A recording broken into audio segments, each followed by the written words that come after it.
तो कहने लगी ये सब भूत प्रेत गण भी जाएंगे। तो नारद जी कहने लगे कि भगवान विष्णु ने कहा है कि भूत प्रेत गण अगर जाएंगे तो वे बारात में नहीं जाएंगे, देवता लोग बारात में नहीं जाएंगे। तो शंकर जी कहने लगे जाओ और तुम विष्णु भगवान से जाकर के कह देना दूल्हा दूसरा ढूंढ ले, अब ये दूल्हा भी जाने वाला नहीं है। नारद जी कहने लगे बड़े बुरे फंसे, अब दूल्हा नहीं जाएगा तो भैया बाराती क्या कर लेंगे। इतनी बड़ी बात कह दी कि अब दूल्हा ही नहीं जाएगा अगर भूत प्रेत लोग नहीं जाएंगे महादेव में। नारद जी तुरंत आ गए श्रीमंनारायण, बड़ी बलाई है भाई, अभी तो कहे कि अगर वे जाएंगे तो हम नहीं जाएंगे और दूल्हा ही नहीं जाएगा, क्या होगा। क्या चिंता न करो। भगवान विष्णु कहने लगे वे भी चलेंगे अपन भी चलेंगे, लेकिन एक नियम है, अगर शुरुआत की बारात अच्छी हो तो लोग बाग पता कर लेते भी तू अच्छा ही होगा।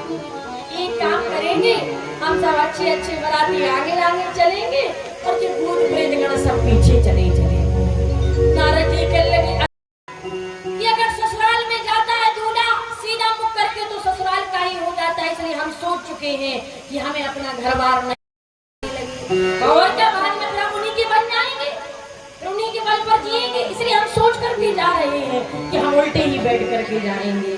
भगवान नारायण कहने लगे कहीं भैया बारात बड़े घर में गए कि बताओ राजा की बिटिया के लगन में जैसी आज शिवरात्रि का समय हो गया, दोनों ने अपने अपने घर पर उस रात को रख दिया और महाराज सुबह के समय पर उठे तो देवों के देव महादेव की कृपा से दोनों के घर सोने के महलों से महाराज रत्न जड़ित बन गए, सोनों से पूरा महाराज घर भर गया, दोनों बड़े प्रसन्न हो गए। अब महाराज तेल चढ़ा शंकर जी को, अब बारात आ रहे हैं। बाबा ने भी लिखे, क्या सुनिए, भूत प्रेत सखन संग भूले मन की रीत, चूचन जग चेतन जीव आचार्य भाव भय भेष।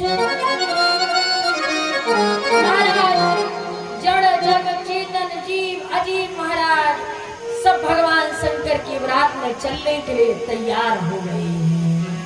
बहुरी बंद महाराज ढोल नगाड़े धुंदबियां बज रही हैं, दूल्हा सरकार सज गए हैं, नंदी पर सवार हो गए हैं महाराज, मुख पीछे की तरफ किए हुए हैं, सब नाचते गाते